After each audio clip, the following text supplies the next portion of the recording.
darkest moments, there's still light to be found. Picture this.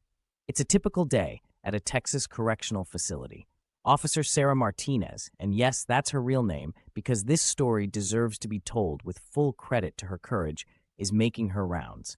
She's been on the force for 8 years, seen it all, done it all, but nothing could have prepared her for what was about to unfold in Cell Block D.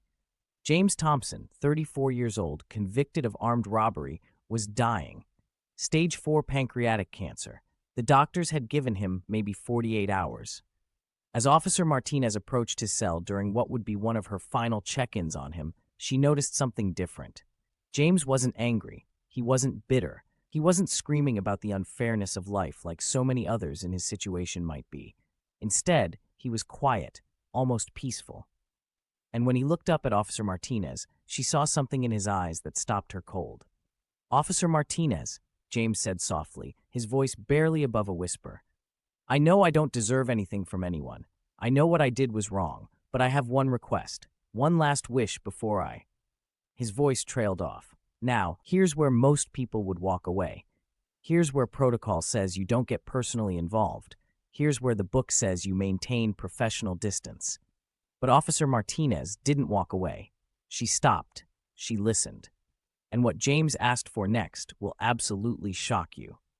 But first, let me give you some context about James's life, because understanding his story makes what happens next even more incredible. James Thompson grew up in East Houston. Single mother, 3 siblings, poverty that would break most families. He dropped out of school at 16, not because he was lazy, but because his family needed him to work.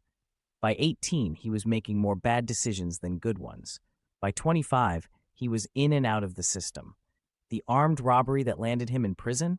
It wasn't for drugs. It wasn't for gambling debts. It was to pay for his daughter's emergency medical treatment. His little girl, Emma, needed surgery that his insurance wouldn't cover. Does that excuse what he did? Absolutely not, but it explains the desperation that led him there.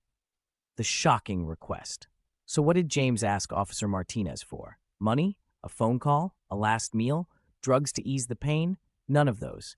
He asked her to help him write a letter. I know what you're thinking. That's not shocking at all. That's actually pretty normal.